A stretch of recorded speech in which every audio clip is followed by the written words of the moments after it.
네, 여러분 안녕하세요. 저는 공주대학교 문화재보존과학과 조영훈 교수라고 합니다. 네, 이렇게 유튜브로 만나서 너무나 반갑습니다.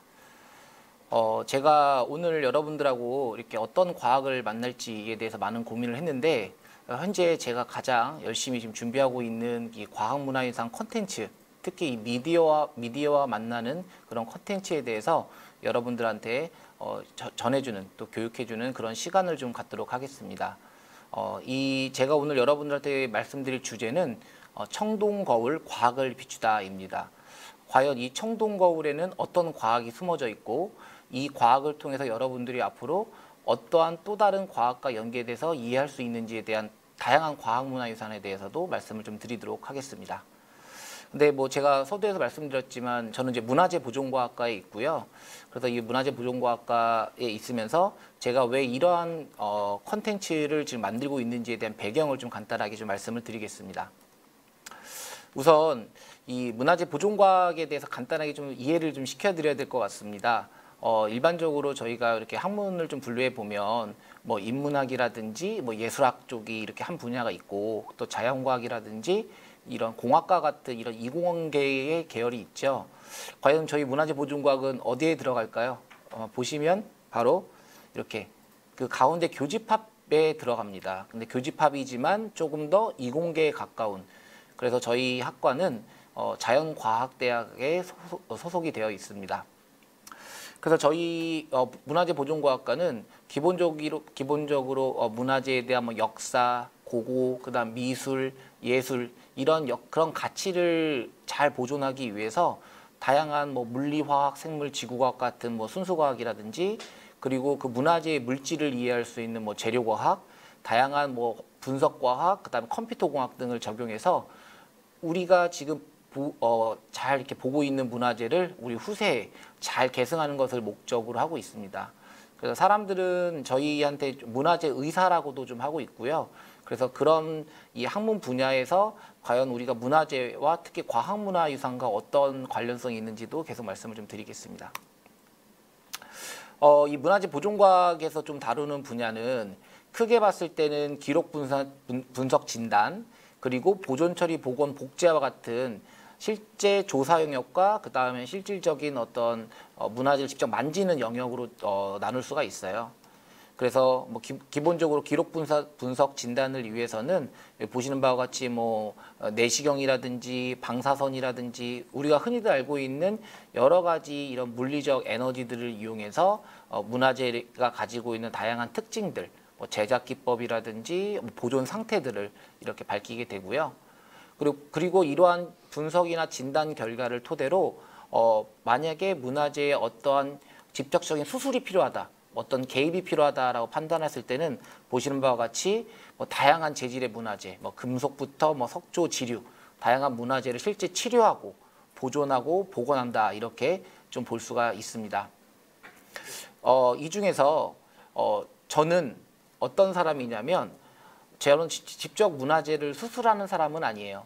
직접 문화재를 직접 만지고 뭐 수술하는 것은 아니고, 실제 문화재가 얼마나 건강한지에 대해서 그 건강 진단을 하는 사람이다라고 좀 보시면 될 것 같습니다.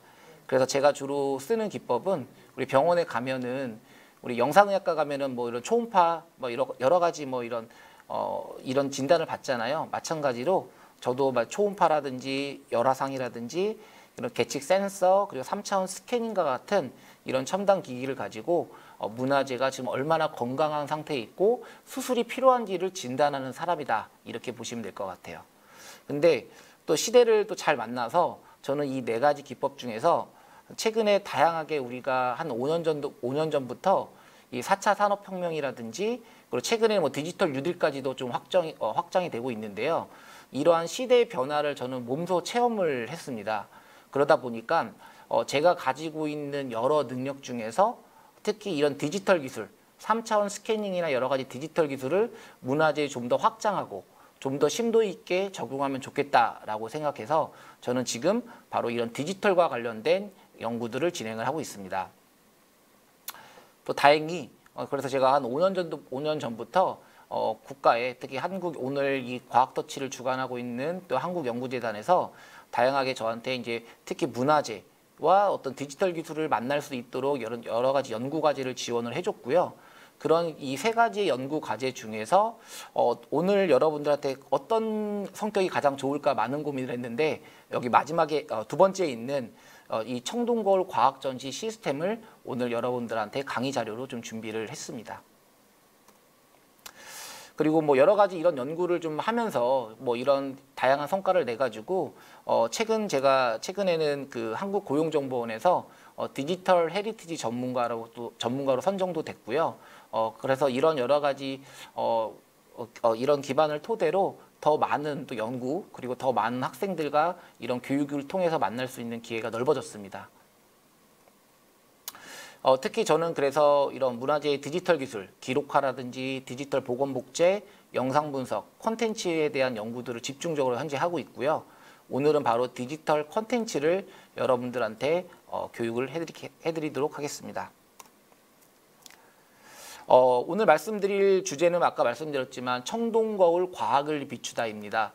이 청동거울 과학을 비추다에 대한 전반적인 개요, 그리고 지금까지 저희가 만들었던 결과, 그리고 올해 아주 중요한 특별전이 있습니다. 이 특별전의 계획을 여러분들한테 말씀을 드리는 순서로 오늘 강의를 진행하겠습니다.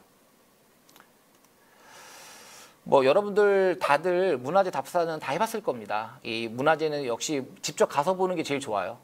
당연합니다.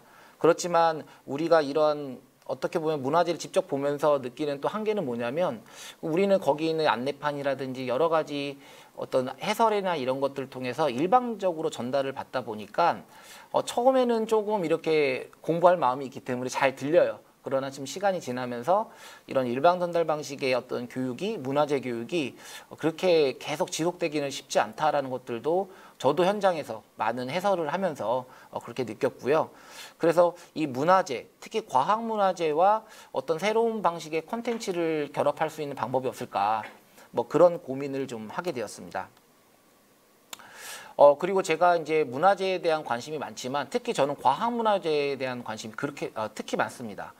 아시다시피 우리나라에는 뭐 성덕대왕 진종이라든지 뭐 자경루라든지 뭐 비격진천래, 이렇게 다양한 과학문화유산을 지금 보유하고 있기 때문에 이런 과학문화유산에 대한 어떤 콘텐츠 개발, 이건 반드시 필요하다. 저는 항상 그렇게 좀 생각을 해왔고요. 그래서 이런 대신에 우리가 지금 여기 과학관에서도 마찬가지지만 이러한 콘텐츠를 우리가 일방적으로 전달하지 말자.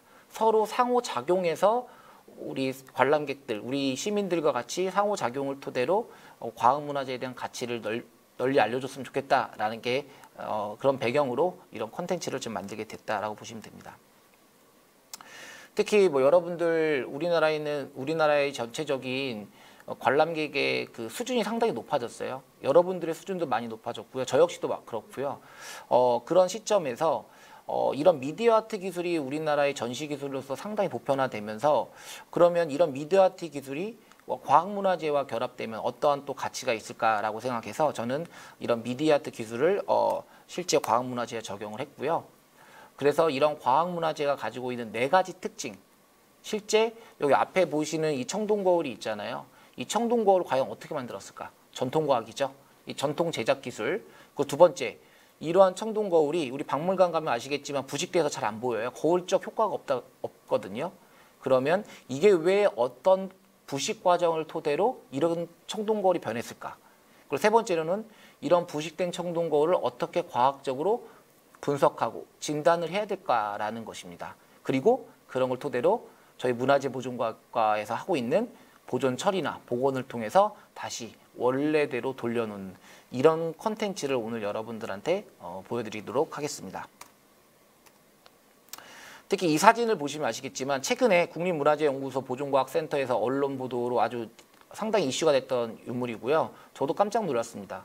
이렇게 부식되고 오염되어 있는 이 불상을 지금 여러 가지 이런 과학적 분석과 진단을 통해서 보시는 사진같이 완전히 지금 원래대로 회복을 했거든요.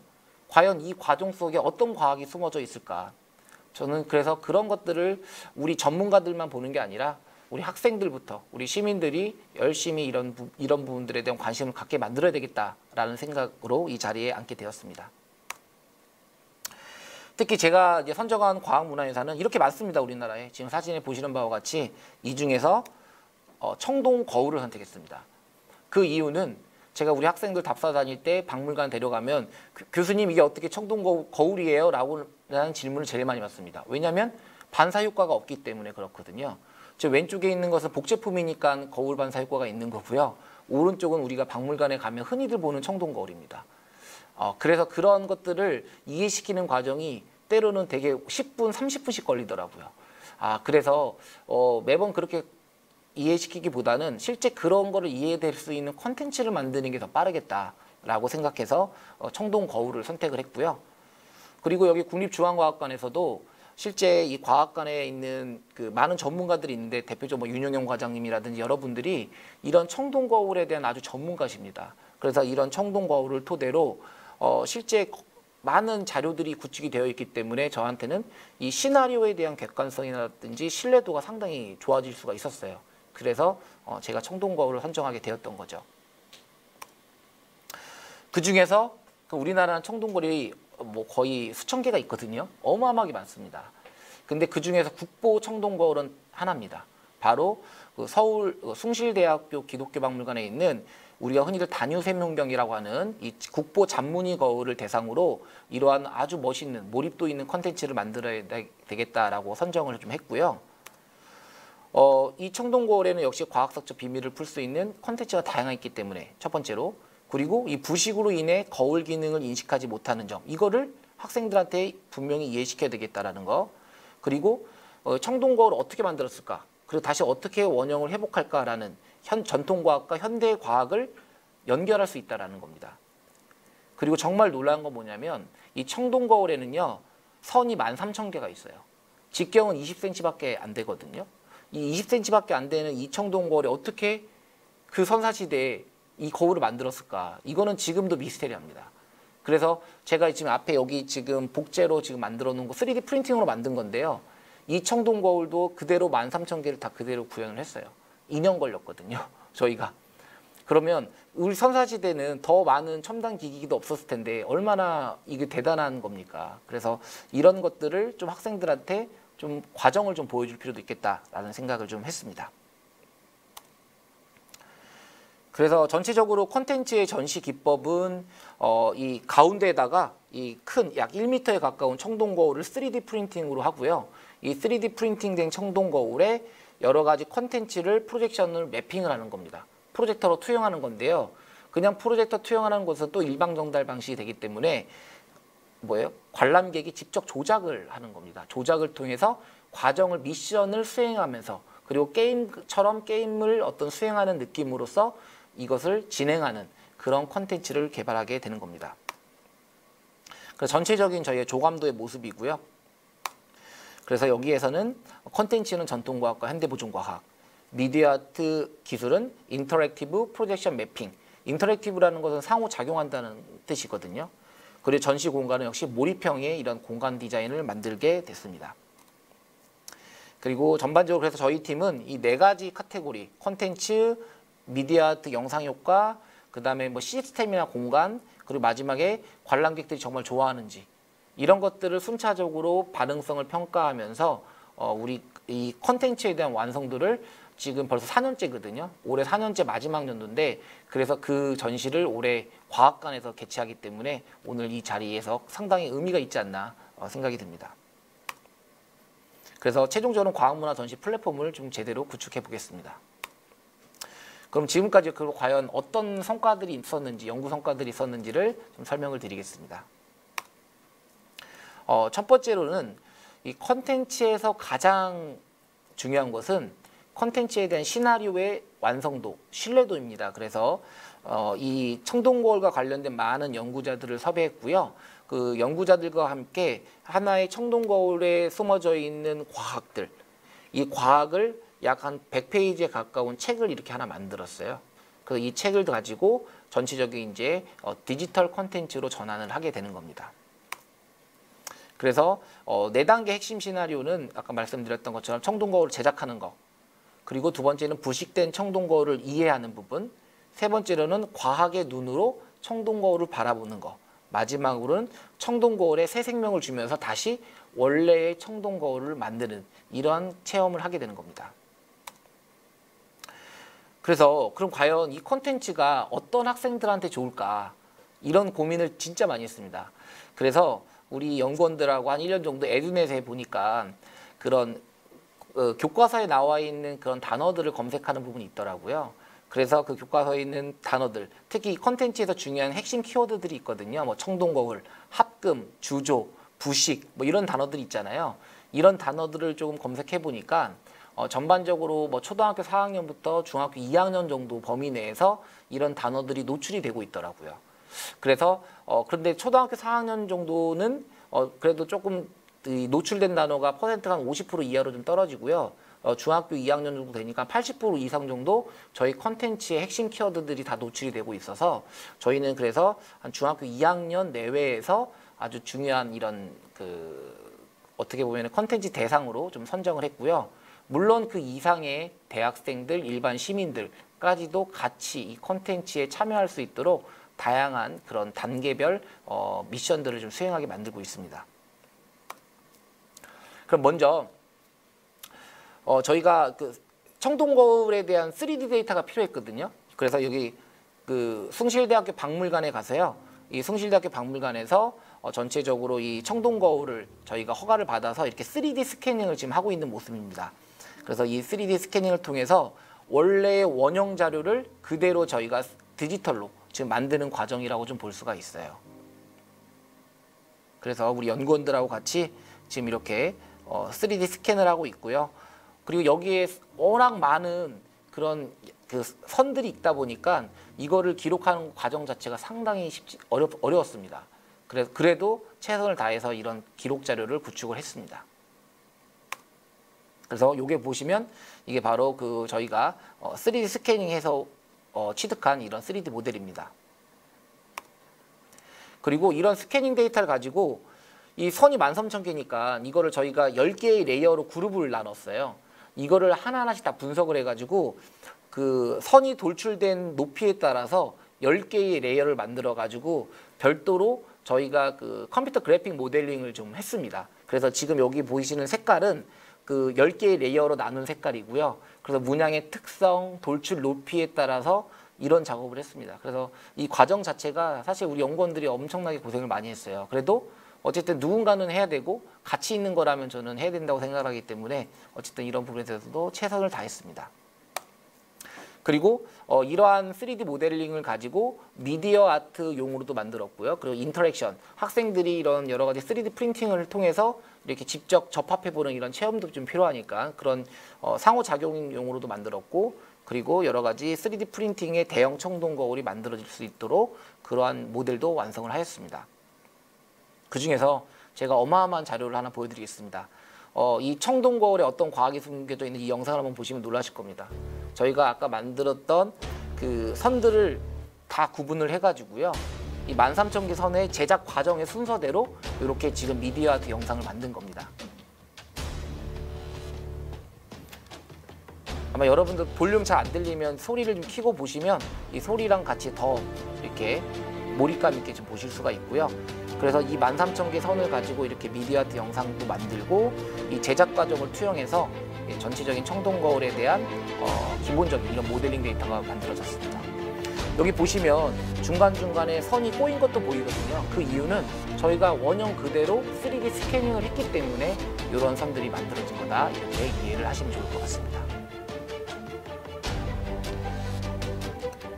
정말 멋지지 않나요? 네, 저는 지금 이 영상을 뭐 수백 번 봤지만 저는 볼 때마다 예, 정말 이런 영상이, 이런 컨텐츠가 있다는 것 자체가 저도 놀라웠어요. 왜냐하면 저 혼자 한 건 아니거든요. 저희 연구팀에 연구원만 15명 정도가 돼요. 그러니까 그 많은 사람들이 각각의 전문 분야가 융합이 됐기 때문에 이런 컨텐츠가 만들어질 수 있는 겁니다. 그리고 학생들이 그럼 진짜 청동거울 어떻게 만들어요? 라는 질문을 제일 또 많이 하더라고요. 저희가 1년차 전입 때 특별전 한번 했더니 그래서 안 되겠다, 직접 청동거울 한번 만들어 보자 해서 저희가 우리나라에서 이런 복제품을 정말 잘 만드는 장인을 한번 섭외했어요. 설득 과정만 몇 개월 걸릴 정도로. 그래서 섭외를 해서 저희가 그 거푸집부터 해가지고 거기서 주물까지 해서 이런 청동거울을 이렇게 만들었거든요. 그 과정을 또 한번 영상으로 볼게요. 그래서 이 돌에다가 직접 이분이 조각칼로 문양을 다 새깁니다. 이렇게요. 그리고 문양을 새기고 여기다가 정말 문양이 잘 표현되는지 한번 체크해 보고요. 단유세문경 국보 잔문인거래 합금 비율에 맞춰가지고 주물을 금속을 넣었고 이렇게 주물을 해서 이런 은색의 이런 청동 거울을 만들 수가 있었던 겁니다. 그리고 뿐만 아니라 저희가 콘텐츠는 모든 게 다 첨단 기술이에요. 그래서 저희가 프로젝션 매핑도 그냥 벽이라든지 이런 게 한 게 아니라 실제 청동 거울에 하기로 했습니다. 그래서 이 청동 거울을 1m 크기로 지금 프린팅하는 모습이에요. 그래서 지금 여기 보시면 이 청동 거울을 프린팅하는 데만 220시간이 걸렸고요. 그래서 이렇게 하나하나 13,000개 선을 약 일주일간에 걸쳐서 이렇게 프린팅을 완료를 한 겁니다. 그래서 이 청동 거울에 컨텐츠가 투영이 됨으로써 이렇게 지금 보시는 바와 같이 컨텐츠가 투영됨으로써 학생들한테 그냥 하나의 그런 어떤 프로젝션 매핑의 대상이 아니라 실제 이 안에서도 3D 프린팅이라는 어떤 기술이 구현했다는 것을 좀 보여주고 싶었습니다. 그래서 제가 이날이 재작년 2019년도 모습인데요. 2019년도에 제일 기뻤던 거 5개 꼽으라면 그 중에 하나였어요. 이거를 일주일간 이렇게 프린팅을 이렇게 완성하는 그때 그 순간이 저한테는 되게 인상이 깊었고요. 지금은 이것도 마찬가지로 저희가 이제 이런 기술이 확보가 돼서 지금은 얼마든지 1년에 뭐 수십 개가 생산될 정도로 또 그런 기술이 또 이렇게 고도화가 됐다라고 좀 보시면 될 것 같습니다. 그래서 여기 영상을 좀 보시면 학생들은 이렇게 앞에 이렇게 패널이 이렇게 있고요. 이 패널을 조작함으로써 이 3D 프린팅 청동 거울에 다양한 과학 콘텐츠들이 투영이 된다. 이렇게 좀 이해하시면 될 것 같습니다. 콘텐츠는 크게 4단계입니다. 4단계고요. 그 중에 미션은 17개예요. 그러니까 첫 번째 단계는 청동 거울 만들기고요. 그래서 채광, 재련, 화금부터 해서 이 청동 거울 만드는 과정. 두 번째는 청동 거울이 부식이 되는 과정. 세 번째는 보존과학자의 눈으로 청동 거울의 상태를 기록하고 분석하고 진단하는 과정이고요. 마지막으로는 이 청동 거울에 새 생명을 주는 17개의 미션을 통해서 학생들이 체험을 하게 되는 거죠. 그래서 각 17개 미션에 대해서 이렇게 많은 영상들을 저희가 다 만들었어요. 그래서 이런 영상이 그냥 단순히 이렇게 관람하고 보는 게 아니라 실질적으로 학생들이 조작이나 이런 상호작용을 통해서 이런 컨텐츠를 이해하게끔 만들게 되는 거죠. 그래서 제가 작년에 이거를 이제 가상 전시를 한번 한 적이 있어가지고 그때 촬영한 영상을 하나 보여드릴게요. 그래서 17개의 미션을 다 보여드리기는 어렵고 대표적으로 한 9개 정도 미션을 추격해서 한번 저랑 이 컨텐츠를 한번 체험해 보겠습니다. 먼저 우리가 청동 거울을 만들려면 돌이 필요해요. 광석이. 그래서 지금 광석을 캐러 가는 겁니다. 그래서 이 굴 속에 광석을 캐러 가고요. 그리고 이 광석을 누가 캐냐? 결국 사람이 캐는 건데요. 여기 보시면 반짝반짝한 저 도끼가 있죠? 도끼가 있고 도끼로 사람이 이렇게 클릭을 하게 되면 학생들이 저 광석을 캐면서 구리광석, 주석광석들이 이렇게 분류가 되는 거예요. 그 분류가 돼서 학생들한테 우리가 금속이 광석부터 시작한다라는 일단 첫 번째 과학을 보여주는 거죠. 그리고 광석이 다 끝나면 이 광석에서 금속을 뽑아내는 과정이 있거든요. 그걸 재련이라고 합니다. 그래서 여기에다가 이 구덩이에다가 이런 수출 깔고 그 다음에 광석을 넣어가지고 여기다 열을 가하면 실제 여기에서 순수한 금속을 뽑아내는 이 재련 과정을 체험하게 되는 겁니다. 그래서 여기 보시면 아시겠지만 딱 이렇게 구리가 만들어졌죠. 지금 화면에 보시면. 그리고 왼쪽에 구리와 주석 이렇게 만들어지게 되는 거고요. 그럼 구리와 주석이 준비가 되면 이제 두 개를 합금을 해야 되거든요. 선사시대의 가장 첨단 과학 중에 하나는 두 개의 서로 다른 금속을 섞을 줄 알았다라는 거예요. 이거 대단한 과학입니다. 그래서 이 구리의 양과 주석의 양에 따라서 거울의 색이 바뀌죠. 그래서 이러한 함량을 토대로 학생들이 합금을 이해하고요. 또 녹는 점, 주석 녹는 점과 구리 녹는 점을 이해하고 그런 거를 토대로 이 두 개의 서로 다른 금속이 하나로 섞이는 이 과정을 겪게 되는 거. 이게 바로 합금의 가장 핵심 컨텐츠라고 볼 수가 있습니다. 그리고 이렇게 만든 하나의 금속을 이 거푸집에 부어요. 이렇게. 그죠? 사람이 이렇게 손으로 이렇게 해가지고 거푸집에 부으면 이 거푸집에 이제 여기에 그 액체로 된 금속이 다 들어가겠죠. 이걸 주조라고 하거든요. 이 과정을. 그래서 주조하게 돼서 이거를 냉각시키게 되면 이제는 거울이 이렇게 완성이 되는 과정입니다. 그리고 막 만든 이런 금속의 청동 거울은요, 반짝거리지가 않아요. 그럼 어떤 게 필요하냐면 표면을 연마해야 돼요. 아주 요철이 없게 연마를 해야 돼서 이렇게 숫돌이라든지 이런 뭐 삼배 가죽 같은 걸로 이렇게 학생들이 직접 이렇게 닦게 만들어요. 그럼 이런 거울 반사 효과가 나면서 아, 이게 거울이고 여기 화면에 제 얼굴이 관람자의 얼굴들이 비치게 함으로써 뭐 이런 체험을 또 하게 되는 거고요. 근데 이런 거울이 실제 현재로 오면서 땅에 묻고 비도 들어가고 이러면서 이제 부식이 되는 과정이죠. 여기서부터 이제 화학이 나옵니다. 그래서 이제 분자 구조로 들어갑니다. 그래서 실제 그 땅 속으로 들어가고 거울 속의 분자 구조로 들어가면서 이 안에서 어떻게 되냐면 뭐 물, H2O라든지 O2 산소, 그 다음에 염소 같은 이런 이온들이 결합이 되면서 실제 청동병이라는 것이 걸리고 그러면서 거울 기능이 상실된다라는 것들한테 그런 교육 콘텐츠를 저희가 주게 되는 거죠. 그리고 현생에 오면서 발굴을 하죠. 이렇게 학생들이 이렇게 손으로 땅을 이렇게 흙을 걷어내면 이런 발굴을 하게 되면서 실제 부식된 청동골이 이제 만나게 되는 거예요. 그리고 여러 가지 엑스레이 투과 촬영이라든지 이 상태를 알아야 되니까 이런 걸로 이제 유물을 분석해서 어디가 깨졌고 어디가 부식이 많이 됐고 이런 것들을 저희가 진단하게 되고요. 뭐 이걸 토대로 학생들이 이렇게 인터랙션 손으로 움직여가면서 표면에 있는 오염물, 부식물들을 제거하고 점점 원래 상태의 금속, 부식물을 제거한 금속 상태를 노출시키게 되는 거죠. 그러면서 다시 원래의 청동거울이 만들어지고 그런 여러분들이 그 미션을 수고한 의미로 이런 라인 아트로 이런 여러 가지 청동거울의 그 신비함을 투영하게 되는 그런 컨텐츠다. 이렇게 여러분들이 보시면 좋을 것 같습니다. 네. 그래서 작년에 저희가 2019년도죠. 여기 과학관에서 리빙랩을 이렇게 했었어요. 리빙랩 해가지고요. 그때 그 공간을 설치하는 모습이고요. 그래서 이렇게 저희가 공간을 만들고 청동거울과 관련된 여러 가지 전시품들도 이렇게 전시를 좀 했었습니다. 그러면서 제가 여러 가지 설명도 좀 하고 그래서 어느 연령층들이 제일 좋아하는지 조사가 좀 필요했었어요. 그래서 이렇게 앞에 거울 효과들도 넣고 그리고 사람들이 어른들도 이렇게 많이 체험을 하게 되고요. 특히 제일 좋았던 거는 이 뒤에 거울 반사 효과를 저희가 만들어서 이렇게 아이들도 이 거울에 자기 얼굴이 투영이 되니까 상당히 좋아하더라고요. 그래서 이러한 여러 가지 저희가 실험적 리빙랩을 토대로 다양하게 학생들한테 이렇게 또 피드백을 받아서 또 콘텐츠의 완성도가 점점 좀 좋아지고 있습니다. 물론 학생들한테 이 반응성 평가했더니 만족도도 상당히 좋았고요. 그 전시 뭐 종합 만족도도 한 90점 정도가 나올 정도로 이렇게 비교적 상당히 좋은 만족도를 얻었습니다. 그리고 뭐 여러 가지 설문도 좀 많이 했는데 상당히 과학이 이해하기 쉽고 편했다. 이게 저희의 가장 큰 목표였거든요. 근데 그게 1번이었어요. 1등으로 긍정적 평가가 나왔고 그리고 뭐 신기하고 재밌다.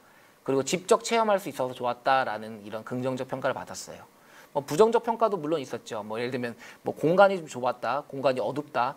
그래서 공간적 구성에 대해서 조금 더 저희가 폭넓고 그 관람객을 좀 더 배려할 수 있는 게 좀 필요하다라는 것들을 좀 알 수가 있었습니다. 그래서 여러분들한테 오늘 2021년도 올해 저희가 어떤 이 전시를 계획하고 있고 여러분들이 와서 이것을 꼭 봐야 될 이유들을 좀 몇 가지 설명을 좀 드릴게요.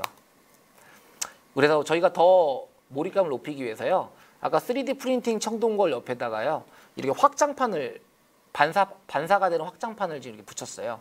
그럼 여기에다가 저희가 여러 가지 불꽃이라든지 뭐 화학적 부식이라면 뭐 화학 원소들이 막 이렇게 떠다닌다든지 학생들한테 그런 과학적 시그널을 좀 이 안에서 더 줄 수 있도록 이런 확장판을 좀 더 크게 만들었다라고 볼 수가 있고요.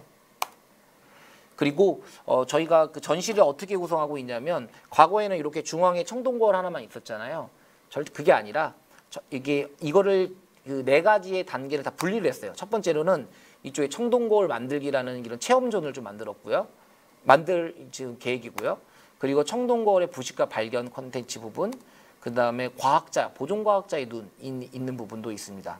그리고 청동거울의 새 생명을, 그래서 저희가 핵심 4가지 단계의 과학 콘텐츠를 이렇게 좀 분산을 시켰어요.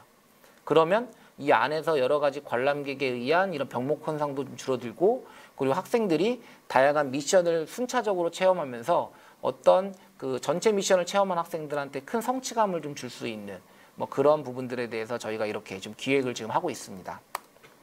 뭐 그리고 전시 가이드나 자유체험존으로, 그리고 아주 어린 학생들도 분명히 여기 많이 들어올 거거든요.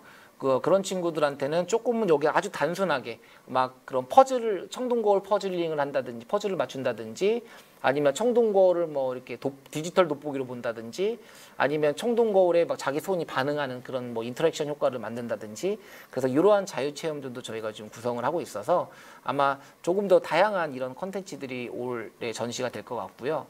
현재 여기 국립중앙과학관에 보면 그 창의 나래관이라고 있어요. 거기에 특별 전시실이 있는데 아마 한 9월 정도 이후에 아마 저희가 이 특별전을 좀 개최를 할 것 같습니다. 네. 그리고 또 하나는, 그럼 제가 왜 이런 컨텐츠를 만드느냐라는 거랑 다시 원점으로 돌아오는 건데요. 결국은 지금은 청동거울을 대상으로 해서 저희가 4가지 단계, 제작, 그 다음 뭐예요? 부식, 그 다음에 과학적 분석 진단, 그리고 처리 복원, 이 4가지 단계가 있잖아요. 이 단계를 우리 청동거울에만 국한하지 말자라는 겁니다. 우리나라에는 과학문화유산이 많고, 특히 과학관이라든지 박물관을 중심으로 워낙 많은 과학문화유산이 있어요. 저는 우리 대한민국의 가장 큰 힘 중에 하나라고 보고 있거든요. 이 과학기술의 힘. 그래서 이런 것들을 뭐 청동검이라든지, 아니면 뭐 석빙고가 됐든지, 아니면 그 조선시대의 폭탄이죠. 비격진천래. 그 다음에 성덕대왕 신종, 뭐 백제 금동대학로, 이러한 과학문화유산에 확대 적용이 가능하다. 그러면 우리가 실제 이 문화재에 맞는 그런 약간의 전시기술만 좀 바꾸고, 그리고 그거에 맞는 우리가 미디어 아트만 잘 연출이 되면은 아마 우리가 다양한 과학문화유산에 확대 적용할 수 있는 이런 아예 모델을 만들 수 있지 않을까. 저는 그래서 올해 이 연구과제가 거의 사실상 마무리가 될 텐데요. 근데 이걸로 끝나지 않고요. 실제 더 많은 과학문화유산에 확대해서 우리 학생들이 실제 과학문화유산 정말 좋아하고, 문화재가 인문학적으로 역사적으로만 보는 게 아니라 과학의 눈으로 봐야 된다. 저는 그런 걸 좀 전달해 주고 싶어요. 그리고 그게 새로운 여러분들의 지식이 되고 여러분들의 컨텐츠가 되고, 그리고 그게 또 하나의 여러분들의 앞으로 진로와도 관련이 있기 때문에 저는 오늘 그래서 이런 부분들에 대해 되게 강조를 좀 하고 싶었습니다. 그래서 어떻게 보면 청동거울 과학을 비추다 이 과학 전시는요. 다시 이제 한 문장으로 요약하면 이거예요.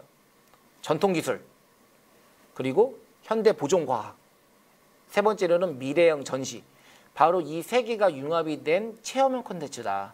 그래서 어떤 국내 과학문화유산의 다양한 이 기법들이 적극적으로 적용될 수 있을 것으로 생각이 되고요.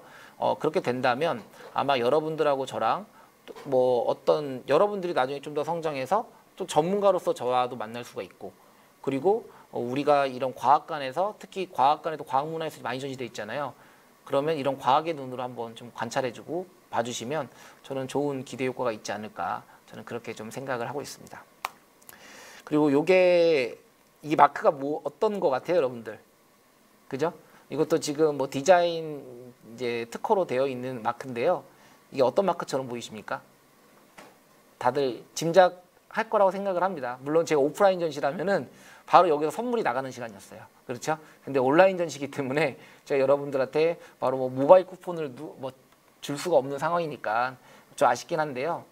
오늘 제가 여러분들한테 보여줬던 바로 그 단유생문경 국보 이 잔무늬 거울의 그 선을 가지고 저희의 약간의 그런 슬로건과, 그리고 저희만의 가지고 있는 약간의 심볼을 좀 만들었어요. 왜 슬로건과 심볼이 왜 중요하냐면요. 힘들 때 이거 보면 힘이 나요. 뭐 여러분들도 마찬가지잖아요. 여러분들 좌우명이라든지 뭐 여러 가지 그런 걸 만들다 보면은 힘이 나는 것처럼, 실제 저희도 여러 가지 아까 말했지만 15명 내외의 연구원들이 같이 참여를 하고 있어요. 그 연구원들이 잘 융합하고 협업하기 위한 아주 중요한 상징이다. 우리 연구팀에 뭐 그렇게 좀 이해를 해주시면 좋을 것 같습니다. 네. 그래서 오늘 뭐 강의는 뭐 여러분들의 교육은 뭐 전체적으로 이 청동거울에 대한 전반적인 이 과학문화유산 콘텐츠, 특히 이게 미디어 아트와 결합됐을 때 어떤 효과가 있는지에 대해서 중점적으로 좀 말씀을 좀 드렸습니다. 아마 오늘 제 강의가 만족하셨다면 올 가을에 있을 특별전에 꼭 찾아와서 오늘 제 이 과학터치 유튜브를 봤다고 하시면 제가 또 특별한 기념품이라든지 이런 걸 줄 수 있도록 또 노력해 보겠습니다. 네. 네. 하여튼 강의는 여기까지 마치겠습니다. 감사합니다. 네. 이제 지금부터는 또 이제 여러분들 이제 댓글에 대한 제가 답변도 좀 하고 그런 여러분들하고 소통할 수 있는 시간을 좀 한번 가져보도록 하겠습니다. 네. 댓글을 좀 한번 읽어보겠습니다. 일단 많은 분들이 좀 참여해 주셔서 너무나 감사합니다.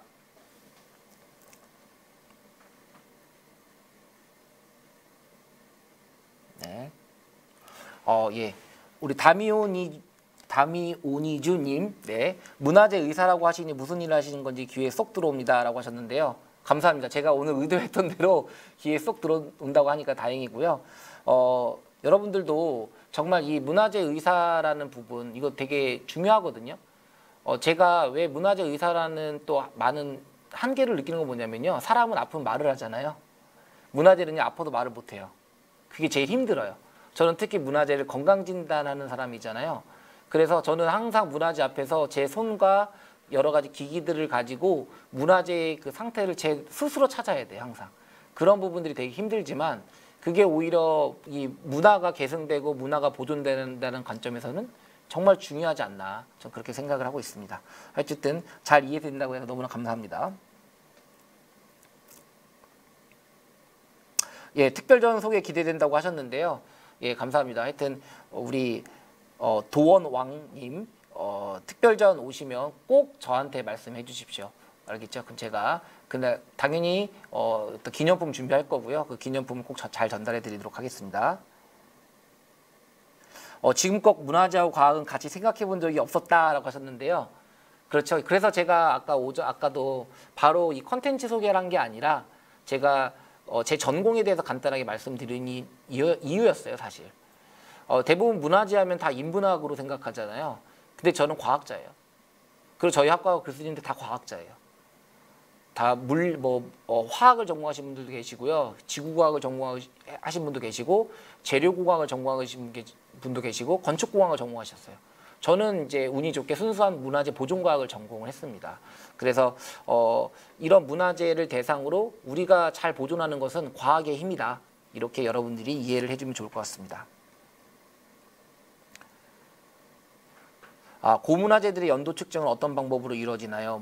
예, 물론 오늘 뭐 강의 주제는 큰 상관이 없지만 실제 문화재에 대한 연대 측정도 우리 문화재 보존과학과의 일입니다.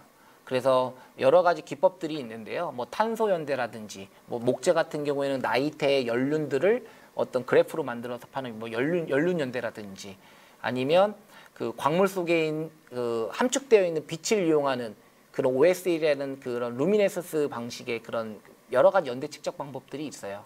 대부분의 방법들은 그런 물리와 화학 기반의 그런 방법들을 이용해서 연대 측정이라고 합니다. 예, 연대 측정들이 이루어지고 있습니다.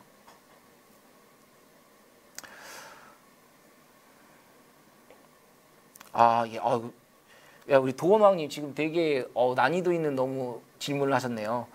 문화재 복원을 하다 보면 원래의 기술은 완벽히 복원을 하긴 어려운데 복원할 때까지 어디까지 손대야 원래대로 복원인가에 대한 고민은 없나요? 맞습니다. 그래서 우리가 사람도 마찬가지로 사람이 수술할 때 가장 최소한으로 하거든요. 적극적으로 하면 안 돼요. 문화재도요. 문화재가 손상된 부분을 다 하는 게 아니라 그 문화재가 보존될 수 있는 최소한의 개입만 하는 겁니다. 그 이유는 뭐냐면 너무 많은 현대과학 기술이 들어오게 되면 그 원래 문화재가 가지고 있는 그런 특징들이 사라질 수가 있기 때문에 그래요. 또 하나는 뭐냐면 문화재 복원의 주 원칙 중에 하나는 원래의 재료와 원래의 기술을 존중하고 최대한 사용하자입니다. 그게 가장 1원칙이거든요. 그렇기 때문에 제가 오늘도 말씀드린 것처럼 이 전통 제작 기술을 반드시 이해를 해야 돼요. 전통 제작 기술을 이해하지 않고 그냥 현대 과학만 넣게 되면 우리 전통 과학도 결국은 연속성 없이 사라질 수 있기 때문에 그렇습니다. 그래서 그런 부분들, 과거를 존중하는 부분들이 저희한테 가장 중요한 부분이라고 할 수가 있습니다.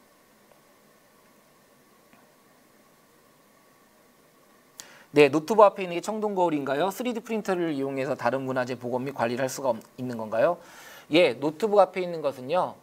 3D 프린팅을 해서 저희가 이렇게 거울 효과가 나게끔 도장을 한 겁니다. 그래서 여기 보시면 아시겠지만 13,000개 선을 있는 그대로 다 표현을 좀 했고요. 그래서 아까도 말씀드렸죠. 2년 걸렸어요. 모델링, 프린팅, 이 시제품을 수십 개 만들 정도로 아주 오랜 시간을 거쳐서 만들었고요. 그래서 이러한 3D 프린팅 기술은요. 요즘에는 문화재 복원에도 많이 사용되고 있어요. 물론 복제에도 많이 사용되고 있고요. 지금 충주 고구려비를 1:1로 3D 프린팅도 제가 프로젝트를 진행을 했고요. 여러분들 다음 달에 5월 17일 이후에 국립중앙박물관을 가시면 우리 국립중앙과학관 자연사관에 있는 그 매머드 있죠. 3.3m가 넘는 큰 매머드. 그 매머드를 저희가 지금 1:1로 3D 프린팅으로 하고 있습니다. 그게 지금 다음 달에 국립중앙박물관에 전시가 돼요. 그래서 그 전시에 가시면 이 3D 프린팅의 문화재 복제에도 어떻게 활용되는지에 대한 그 과정을 보실 수가 있습니다. 네. 청동거울에는 어떤 비밀들이 숨겨져 있나요? 네, 이 부분은 제가 오늘 다 말씀을 드린 것 같아요. 강의를 하면서. 그렇죠?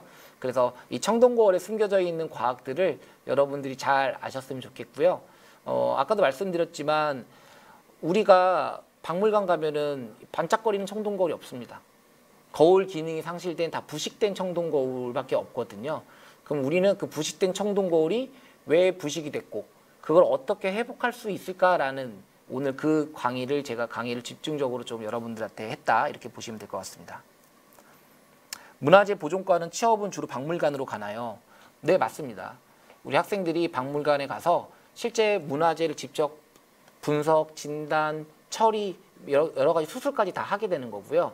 그래서 문화재 대전에 있는 문화재연구소, 서울에 뿐만 전국에 있는 박물관들에는 그 보존과학실이라고 다 있습니다. 이 보존과학실 안에서 실제 이런 여러 가지 문화재에 대한 보존을 위해서 많은 전문가들이 지금 노력을 하고 있습니다.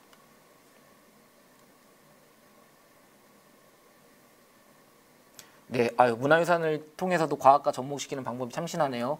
우리 네, 우동환님, 예, 감사합니다. 하여튼 이런 부분들에 대해서는 제가 물론 이것뿐만 아니라 앞으로 또 이 과학터치 기회가 더 있다고 한다면 또 다른 문화재와 결합되는 과학들을 또 보여줄 수 있는 시간을 또 한번 갖도록 하겠습니다. 3D 스캔이 100% 정확한가요? 물론 이 세상의 모든 그 첨단 기기에 대한 방법론은 100%라는 건 불가능하고요. 그리고 각각의 사용하는 기술마다 정확도라는 게 있어요. 그래서 그 정확도가 있기 때문에 그 정확도에 맞게끔 저희가 최선을 다해서 신뢰도 있게 만드는 방식이다. 이렇게 보시면 되고요. 저희가 이 단유세문경, 이 국보 잔문인 거울을 3D 스캔했을 때 사용했던 그 기기의 정확도는 그러니까 오차는 0.05mm, 즉 50 마이크로미터 이상은 정확하다라고 보는 그런 기준으로 저희가 3D 스캔을 했다라고 보시면 될 것 같습니다. 많은 문화재 중 청동거울을 선택하신 이유가 있을까요? 이렇게 했었죠. 예, 아까 말씀드린 것처럼 실제 제가 만드는 이 컨텐츠는요 과학관에 전시될 겁니다. 그래서 과학관에서 어떤 과학문화유산을 참 많이 다뤘을까라는 걸 저희가 먼저 사전조사를 좀 해봤어요. 그랬더니 특히 우리 국립중앙과학관에서 이 청동거울 전문가가 계시다 보니까 이 청동거울과 관련된 다양한 과학들에 대한 강연, 여러 가지 그런 자료들이 있는 걸 알고 저희가 그 과학적 시나리오에 대한 신뢰도를 좀 최대한 이용하자라는 취지에서 청동거울을 좀 선택을 했고요. 그리고 아까도 좀 말씀드렸지만 제가 답사관 우리 학생들이 제일 많이 묻는 질문이에요. 이거 거울인데 왜 반짝거리지 않니요? 저한테 그 질문을 제일 많이 하다 보니까 제가 거기서 좀 모티브를 좀 많이 얻었습니다. 네, 많은 분들이 이게 칭찬을 해주네요. 제가 살짝 지금 소름 끼쳤는데 너무나 감사합니다. 우리 전통 문화에 대해서 이렇게 존중해주고 이렇게 칭찬해 주셔서 너무나 감사합니다. 네, 아이디 체험 전시 정말 좋죠. 예, 꼭 오셔서 제가 특별전 할 때 가을에 하니까요. 꼭 오셔서 보셨으면 좋겠습니다. 소개해 주신 영상 다시 볼 수 있는 링크 있나요? 네, 이게 어디에 있냐면요. 2020 국제과학관 심포지엄이라는 것을 네이버에서 검색하시면 그 사이트에 들어가면은 그 아까 제가 나왔던 영상 있잖아요. 설명하는 영상. 그게 지금 그 안에 아마 전시가 되고 있는 걸로 알고 있습니다. 그래서 그 영상을 좀 보시면 좋을 것 같고요. 네. 제가 이 메일 주소를 써주셨기 때문에 메일 주소로 제가 또 이제 그 가상 저희 과학관으로 만들어 놓고 거기에 이 콘텐츠를 지금 전시가 되고 있거든요. 그래서 그런 것들을 정보를 제가 좀 메일로 제가 답변을 드리도록 하겠습니다. 거푸집에 넣어서 합금을 하는데 정해진 비율이 따로 있나요? 네, 하셨죠? 네, 정해진 비율은 따로 없지만 시대별로 기법은 많이 달라요. 무슨 말이냐면 지금 이렇게 은색이 나오는 기법은 주석 비율이 34% 정도 나와야 되는 거거든요. 구리가 한 5% 정도 되고요. 그래서 이런 기법은 역사시대에는 거의 쓰지 않은 기법이에요. 이것은 바로 선사시대에 썼던 기법이고요. 우리가 그 이후에 특히 고려시대 거울이 참 많은데 그때는 이 주석의 함량은 거의 많이 줄어들고요. 주석의 함량이 보통 10%대 정도밖에 안 됩니다. 그래서 좀 더 색깔이 이런 색이 아니라 우리가 알고 있는 그 구리색과 가까운 색들로 좀 더 이렇게 많이 바뀌게 되는 거죠. 그래서 이 거울에서 구리색이 많아지면 많아질수록 점점 약간의 그런 우리 구릿빛 나는 색깔 있잖아요. 그런 색깔로 점점 거울이 바뀐다. 이렇게 보시면 될 것 같습니다. 앞으로 청동거울처럼 또 어떤 문화재를 교육적인 컨텐츠로 만들 계획이 있나요? 라고 하셨죠. 사실 아까 말씀드린 것처럼 너무나 많아요. 그래서 제가 너무 많아서 어떤 걸 선정할지가 고민될 정도입니다. 그래서 뭐 아까 봤던 비격진천례 아니면 뭐 성덕대왕 신종이 될 수도 있고요.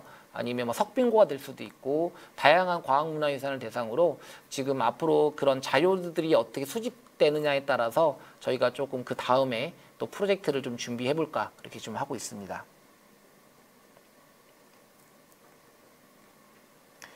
예, 솜사탕님.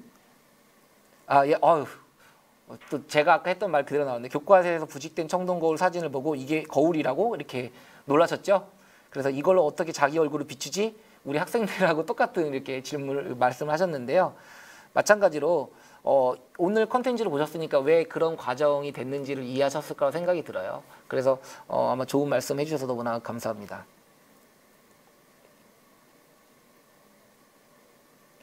청동거울 유물이 주로 많이 발견된 도시는 어디라고 하셨는데요. 뭐 특별히는 없습니다. 그러나 이 청동거울은 이 가까이 있는 그 충청남도 논산에서 발굴이 됐고요.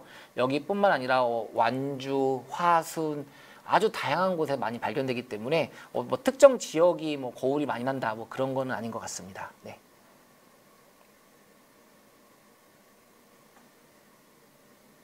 네.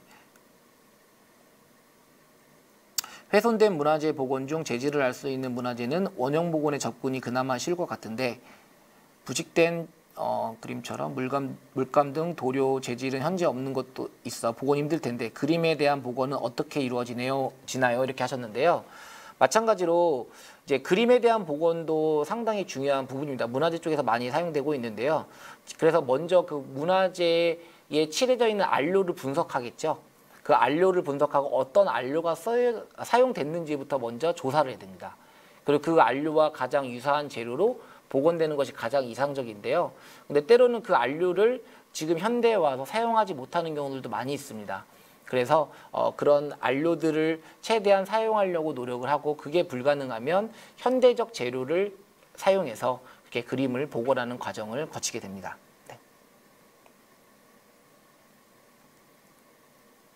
예, 선사시대 청동거울과 고려시대 청동거울은 어떻게 다르냐라고 하셨는데요. 아까 말씀드린 것처럼 지금 이러한 선사시대 청동거울은 특히 주석 함량이 높아요. 이 국보 잔무늬 거울을 비롯해서 특히 이 국보 잔무늬 거울이 특히 높은 편이지만 다른 유사 거울들도 이렇게 주석 함량이 비교적 높은 편입니다.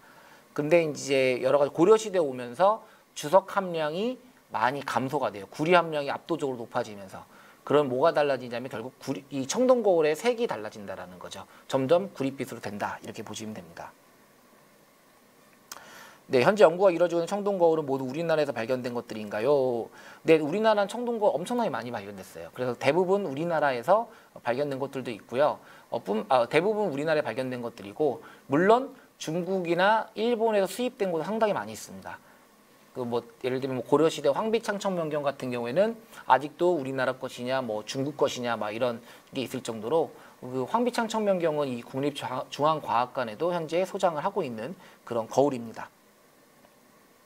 아이고, 교수님 표정에서 현재 하시는 일에 대한 자부심 감사합니다. 전 엄청나게 자부심이 많습니다. 그리고 저는 문화재를 사랑하고 또 제가 공부하고 있는 이 문화재 보존과학을 너무나 좋아하기 때문에 저는 이런 자리를 절대 거절 안 합니다. 왜냐하면 또 우리 학문을 소개할 수 있고 알릴 수 있고, 그리고 많은 분들이 우리 학문을 좋아할 수 있게끔 그런 계기가 되기 때문에 저는 앞으로도 이런 기회가 있으면 제가 하고 있는 일 아니면 우리 학과를 소개하는 거 엄청나게 저는 많이 다닐 겁니다. 네.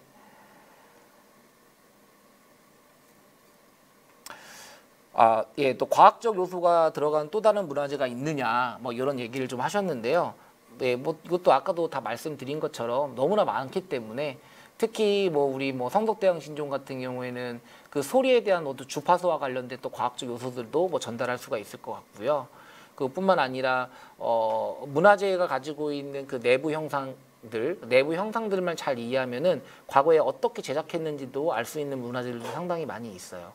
그리고 마찬가지로 우리가 해인사에 있는 장경판전, 팔만대장경도 대단하지만 그 팔만대장경을 보관하고 있는 그 건축물, 그 자연 공조가 되면서 지금 수백 년 동안 목판이 아주 건강하게 잘 유지시켜 주잖아요. 그런 것도 다 과학이거든요. 네.